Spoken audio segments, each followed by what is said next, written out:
Detroit, the controversial, surprising and emotion-twisting way that Sunday's Detroit Lions game ended left some players too angry to talk and others too baffled to explain what exactly just happened.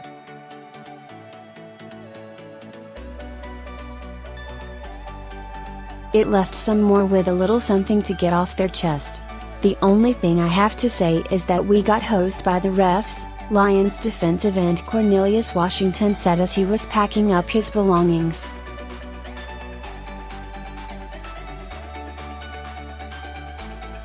It was legitimately the only thing he had to say. Detroit players were reeling from their 30-26 loss to the Atlanta Falcons that for a long pause felt like one of their most thrilling and impactful wins in years.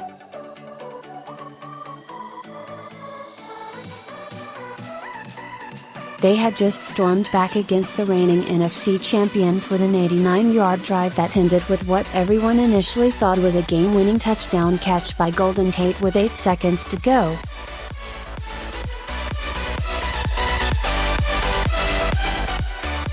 A lengthy replay determined Tate was done just outside the goal line, and an NFL rule forced 10 seconds to run off the clock and for the game to end in a Lions loss.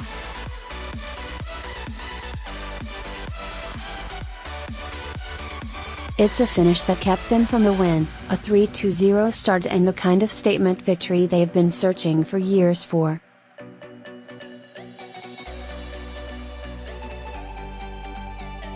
It left players swimming in their thoughts and emotions on a day that was already filled with them after some players took part in protests during the national anthem.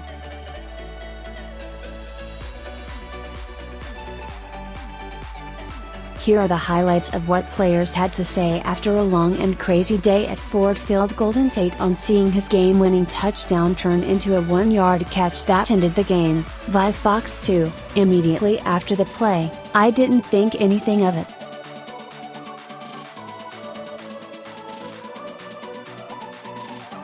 I thought touchdown, touchdown, and that was it. After I heard the review and I thought, obviously, there's something they're looking at.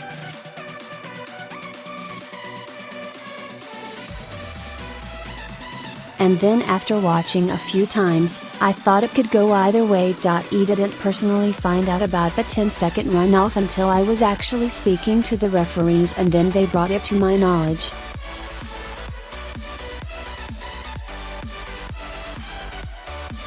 And that's when I was kind of like, okay, this could be interesting, we'll see. But tough, man.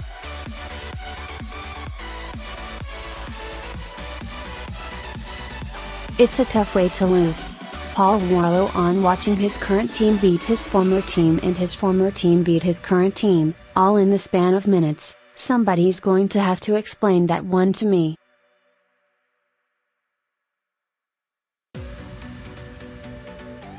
I don't get it. Matthew Stafford on whether he knew about the 10-second runoff rule. I did, but it wasn't in my head at the time. And then I looked up at the clock and saw the second count and knew that it was either going to be positive or negative right there.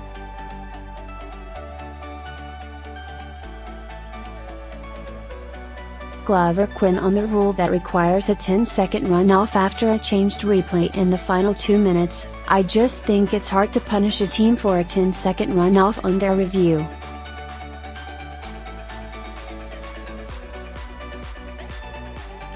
I could understand if we wanted to review it and it came down to something like that, but you guys wanted to review it.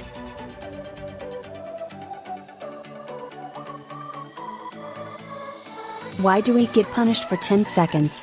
You can say I feel cheated. That's the rule.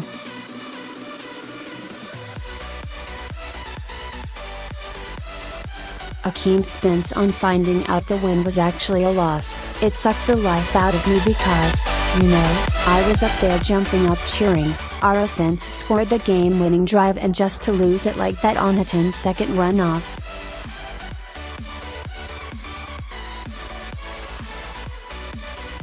Not knowing the rule is kind of, that sucks. But I mean, the rules are the rules, so back to the drawing board next week.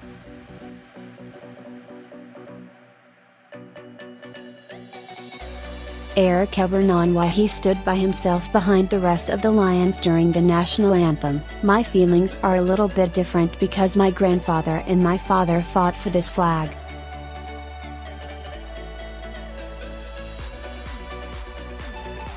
Some people might condone President Trump's comments. I don't T. One of my biggest pet peeves is disrespect, and I feel like we were disrespected as an organization.